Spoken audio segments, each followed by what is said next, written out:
One के बीच वानरराज बाली गहन तपस्या में लीन थे।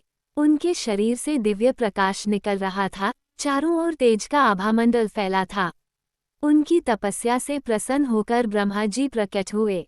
4 मुख और लंबी सफेद दाढ़ी वाले ब्रह्मा जी ने बाली से कहा, हे बाली, तुम्हारे सामने जो भी शत्रु युद्ध करेगा उसकी आधी शक्ति तुम्हें प्राप्त होगी।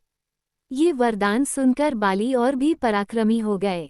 तभी देवताओं के राजा इंद्रदेव भी प्रकट हुए।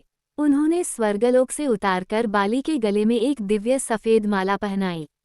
उस माला से अलौकिक तेज निकल रहा था और बाली का रूप और भी भव्य दिखाई देने लगा। अब बाली अपने सुनहरे सिंहासन पर बैठते थे। उनके गले में सफेद चमकती माला थी, चेहरा हनुमान जी जैसा प्रतीत होता था और लंबी पूंछ पीछे लहराती थी। पराक्रम और वरदान के कारण वे अहंकार से भर उठे।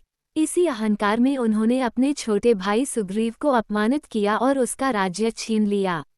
अपमानित और दुखी सुग्रीव भगवान श्रीराम और हनुमान जी के चरणों में आकर रो पड़ा। उसने अपने दुख की कथा सुनाई। सुग्रीव की व्यथा सुनकर हनुमान जी ने संकल्प लिया। दिव्य आभा से चमकते हुए उन्होंने कहा, मैं बाली से युद्ध करूंगा, परंतु अपनी संपूर्ण शक्ति नहीं, केवल 10वां भाग 1/10 शक्ति लेकर। यही उसका घमंड तोड़ेगा। युद्ध का समय आया। रणभूमि में बाली और हनुमान जी आमने सामने खड़े हो गए। दोनों का चेहरा लगभग एक जैसा था। दोनों वानर रूपी थे और उनकी लंबी पूंछें स्पष्ट दिखाई दे रही थीं।